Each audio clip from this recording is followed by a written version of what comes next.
ak ñoo xam ne ay njiitu réew yu mag lañ fële ci biir àdduna. oui loolu en fait dafay confirmer mooy des fois son boobu ngay dégg sur TikTok rek muy wax waa ji di wax ne en vérité la stature de Ousmane Sonko dépasse effectivement je pense lu mu doon wax le poste de premier ministre. oui ça moom je pense que c'est établi. Ousmane il n'est pas taillé pour nekk premier ministre d'ailleurs loolu tax sax mu xaw a mel ni kuy déranger nii parce que effectivement dafa ëpp poste bi lii mooy li am donc il n'est pas taillé même pour nekk juste benn koo xamante ne dafa am luy représenter au Sénégal te xam nga li ma ci gën a remarqué mooy chaque jour bu waxee je me rends compte de à quel point il est conscient de ce qu'il est parce que toujours dafay rappeler que ni li may wax jubluwaay bi du juste pour nos petits pays il faut que ñu yeewu ñun Afrique il faut que ñu xam ne on est 30 millions de kilomètres carrés il faut que ñu xam ne on est 1,3 milliard il faut que ñu xam ne on est l'avenir de ce monde il faut que ñu xam ne croissance 40 années yi ñu weesu Chine moo ko porté woon waaye yii di ñëw Afrique ko war a porté parce que une croissance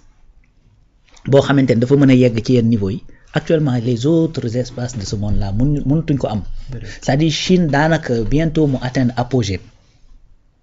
mooy c'est-à-dire da ngay dem ba benn moment boo xamante ne mënatoo yéeg fi nga mën a toll yegg nga fa da ngay toog foofu pendant un certain temps mais la ci topp mooy il faut da ngay wàccaat c'est ça l'apogée toutes les grandes civilisations tous les grands royaumes de ce monde c'est-à-dire à un certain moment dañuy atteindre ce qu'on appelle un apogée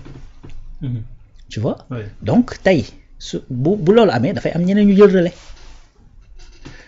le 18e siècle le 19e siècle mais c'est siècle yooyu siècle Europe la Occident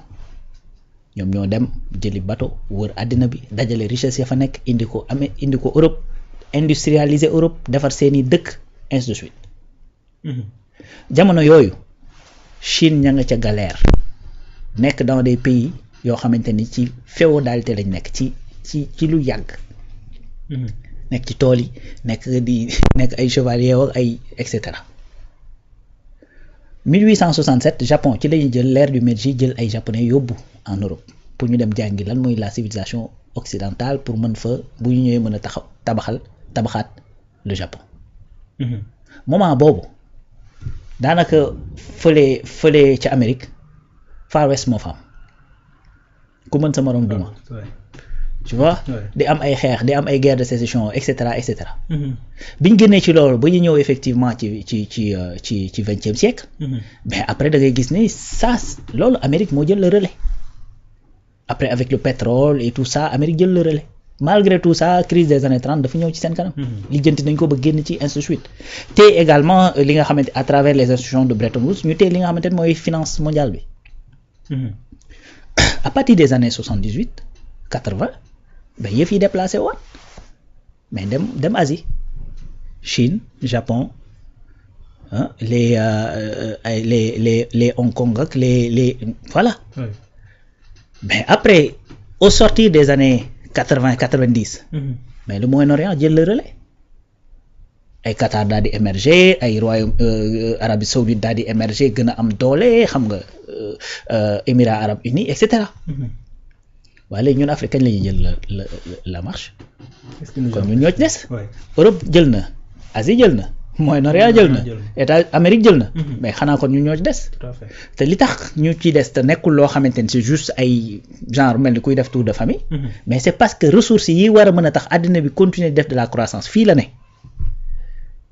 muy ci ressource naturelle muy ci ay doomu aadama muy ci ay xale Japon boo fa demee seen population ñu ngi dugg ci 3e phase de transition démographique mooy mag ñi ñoo ëpp léegi xale yi parce que ce qu'on appelle les transitions démographiques 3 phases la ñoom ñi ngi seen 3e boo demee Canada pareil nga dem en Europe pareil on parle de la vieille Europe kon kay c'est le temps de l'Afrique mais loolu nag bu fekkee ñun conscient wuñ ci mais ñeneen ñi xam nu ñuy def dañuy def comme nañ defoon démb ak bërki démb conscient que ni lii mën a tax ñoom seen civilisation di wéy di am Afrique la nekk ñu ñëw jël si ko par force nag toujours je dis que ni ku la coloniser esclavagiser la bu dee nee dootuma dellu si sa réew pour mën laa exploiter dootuma ko def loolu kooku waxul dëgg c'est pas vrai nii la demee donc il faut que africains yi ñun ñu yeewu ci loolu. loolu la encore une fois Ousmane di rappeler waat ci le discours bi nga xamante ni moom la tenir te mu nekk loo xamante ni à chaque fois man dama ko ci dafa su ma koy déglu mu koy wax c'est-à-dire ça renforce le respect que j'ai pour l'homme. Absolument. parce que damay xam ne bu ko gars yi déggee rek yëf yi dox.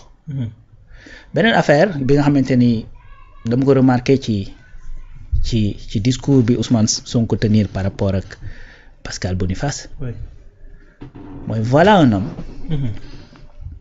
boo xamante ni quasiment lu bari si ñi nga xamante ni dañuy wut pouvoir. ñu am âge am nag wala ñu mag ko wala ñu gën koo féete ndaw loolu la ñuy xinte chaque jour mooy am respect wu doomu aadama yi am adhésion sa lu ëpp ci sa peuple et cetera. te loolu bu amee en général c'est-à-dire dégg lu la naqari. xëy na mën naa bañ a yomb. oui. maanaam nit ñi dinañ lay faral di la jay. tu vois. oui. te parfois boo tollee foofu. pour que nga am nan laa koy tuddee la lucidité bañ di topp ci jay googu. bañ a yëg sa bopp. lu jafe lay doon. wallaahi. mais voilà un homme boo xamante ni maanaam foofu la toll mais bëggul flagornerie maanaam bëggul ku koy tàgg. c'est-à-dire da ngay wax lu factuel mu ànd ci ak yow boo waxee loo xamante ni mel ni lu nduróog ay tàgge mu delloosi la du tere itam boo waxee loo xamante ni jàpp na nii nga ko waxee du noonu ak nag koo mënti doon ak intention boo mënti am. du tere mu rectifier la. xam nga loolu daf may fàttali li sëñ Abdoulaye doon wax ne.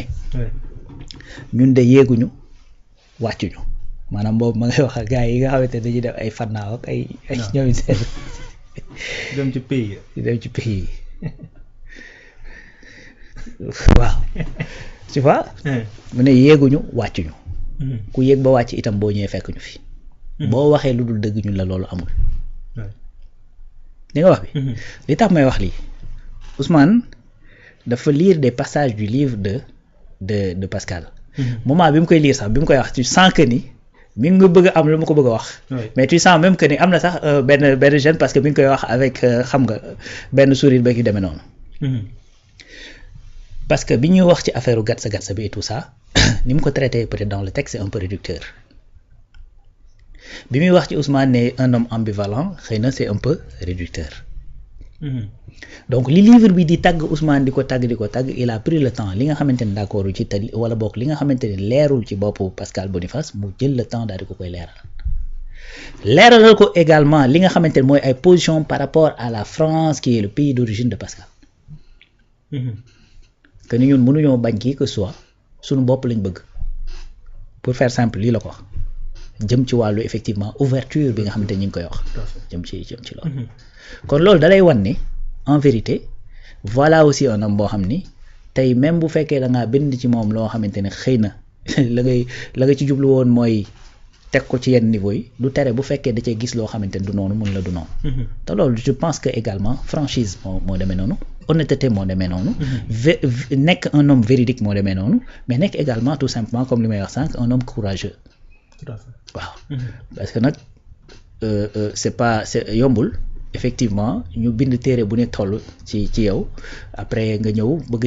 ñëw sax gis ci loo xamante ni mën nga ko ci critiquer te ça parle de toi. donc loolu également il faut bien le noter. ci li nga xamante ni moom la wax par rapport ak livre Pascal Boniface. tout à fait mais noonu am na solo la jël wax